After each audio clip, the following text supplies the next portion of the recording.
Everyone in Oceantown knew that mob boss Jared Pierce was deeply in love with me. No one feared my disappearance more than he did. Even if bullets were raining down on him, he'd still find a way to contact me, just to make sure I felt safe. But on the night before our wedding, he didn't come home. When he finally returned, he dropped to his knees, a bruised and weakened woman cradled in his arms. Rosalia. Melody took the drug just to save me. I can't just watch her die, so I had no choice but to sleep with her. Terrified that I wouldn't forgive him, Jared drew 6 wounds into his arm, blood soaked through his shirt in an instant. As soon as the wedding banquet ended, I heard his men chuckling and teasing. The boss didn't even take off his wedding outfit before rushing to see Melody. Just how seductive is his lover? Jared's low, sultry voice followed. Last time I stayed with her, I didn't come back for 3 days and nights. Take a guess. In shock and despair, I called out the system. I want to leave this world. The system's cold voice replied, after your exit, this world will erase all traces of your existence. Counting down.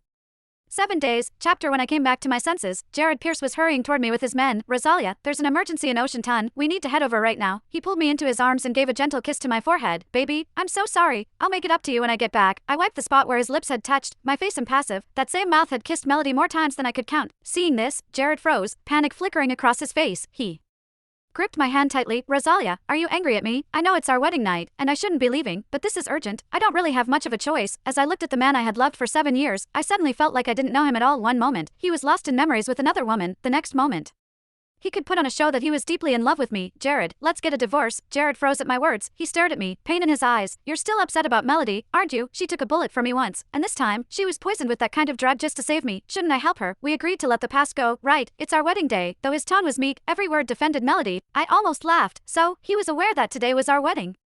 And yet, how dare he, rushing off to see his lover on the very first day of our marriage. I couldn't stop the ache from gripping my heart. My body started to tremble. Just then, Jared received a message. He glanced at it and gulped. Something flickered in his eyes. After years with him, I recognized that look. It happened whenever he got aroused. He pulled his gaze back, patted my back gently, and said softly, all right, stop making a fuss. I promise I'll make it up to you when I'm back. Then, he turned and left. The chill in my heart slowly spread, leaving me rooted to the spot for a long time. And it wasn't until my phone rang that I snapped out of it. It was a picture from Melody. When I opened it, my blood ran cold. It was her pregnancy test report. Rosalia, I'm sorry. I'm carrying Jared's child. Please let us be together. My hands shook uncontrollably. In the 3rd year since I came into this world, I dove into the freezing ocean to save Jared. That injured my womb so badly that I could never have children ever again. Chapter Jared once told me he'd love me forever, even if we never had children. He'd even gone so far as to get a vasectomy to ease my worries. But now, he was having a child with someone else. Before switching off my phone, I sent her a simple response. All right. The next morning, Jared returned. Trailing behind him were Melody with swollen red eyes, as well as several of his men. As soon as she saw me, Melody dropped to her knees, tears streaming down her face.